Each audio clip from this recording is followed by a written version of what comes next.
Alright, so this is our last video relating to momentum and impulse, though of course we have been and will do more work with this in class.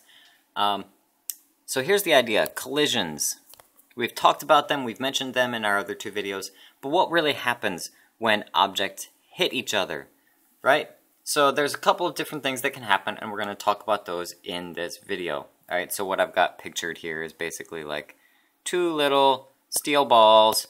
What happens when this guy hits that guy? And there's a variety of possibilities, so we'll talk about just a couple of them, okay? So that's the idea, things hitting each other, lots of ways that can happen, but we're going to simplify it down and just talk about some really simple sorts of collisions for the purposes of this course. If you ever become an engineer or something like that, you'll need to know a whole lot more about this, but for the purposes of IG physics, we're just going to cover the basics. Okay, here we go. So, and I apologize, there's a whole bunch of text here. I'm just going to take you through it, and then on the next slide, we'll do a little bit of practice. Okay? So, when two or more objects collide, momentum is conserved. You remember that from our first video about momentum?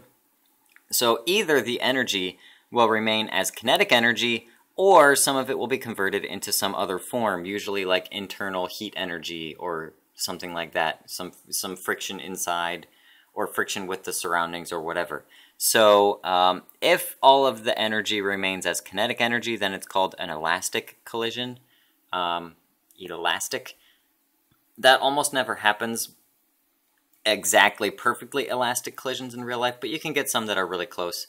And there are certain cases where they're basically true, such as when like a space probe encounters Jupiter's gravity and gets slingshotted around Jupiter and continues on its course. That's actually called a collision, even though they don't actually touch each other.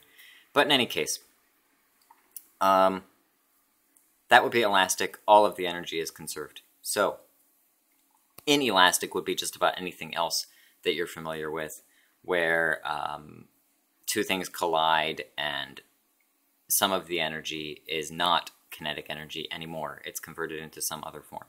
Okay? Alright. So like we were saying, for this course, we're just going to be concerned with elastic collisions. We're going to try to concern ourselves only with situations where the collision is almost elastic, right? Very close to elastic, where we can basically ignore the small amount of energy that is lost. All right, so we're going to consider that all of the momentum remains in the form of kinetic energy for the purposes of this course. So that is elastic. Okay, now sometimes maybe the objects will stick together but keep moving. Sometimes one will hit another and stop and the other one will move. Sometimes you might have one hit another and they both keep moving. But in any case, we're going to assume that all of the energy, the total energy, remains in the form of kinetic energy. Okay? Energy of motion. So here is an example. Alright, so let's say we have a cart A and cart B. Obviously cart B is bigger than cart A because I drew it that way on purpose. So moving cart A collides with stationary cart B. So A is moving, B is stationary. Alright, so after they hit, cart A stops moving and cart B moves away from it. Now let's assume that momentum is conserved and all of the kinetic energy from A becomes kinetic energy in B.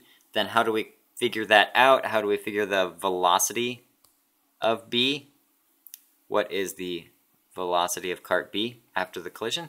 Well, we basically use the idea of conservation of momentum. So the velocity of B and the velocity of A, basically we have momentum of B here and the momentum of cart A there. So they have to be equal. Momentum of B has to equal momentum of A. So how do we do that? Well, basically here's some values. Let's say that cart A was traveling at 10 meters per second, and we'll call it a plus, since we need that. Plus 10. Say this is the plus direction there. Alright, so cart A is traveling at plus 10 meters per second. Cart B is stationary, so it has a momentum of 0 to start with. Alright, so this side is going to be 0 to start with, and this side is going to be 10. 10 times 1, 10. 10 kilogram meters per second to start with. Now, here's the trick. Mass of cart B is 5 times bigger than the mass of cart A. So let's write down all our numbers and we'll solve the equation. All right, so velocity of B times 5 is equal to the velocity of A, which is 10 meters per second, times 1 kilogram. And over here, this 5 is kilograms. So where's that getting us? You can see this really quickly. It's a very easy problem. Velocity of B is equal to 10 divided by 5. It's going to equal to 2 meters per second after the collision. Assuming that all the momentum is conserved, and this is an elastic collision, so that would mean very little friction in the wheels, and almost perfect bounciness in these carts. So they just ping, ping, and this one starts moving, and this one stops. So that is the idea there. Assuming that momentum is conserved and that this is an elastic collision, cart B will move away from cart A at a speed of 2 meters per second. And there you have a sample problem using collisions, elastic collisions. All right, there's lots of different ways that we could do problems with this. This is a very simple version. We'll do more complicated versions in class, but there you go. Thanks for watching, and we'll see you next time.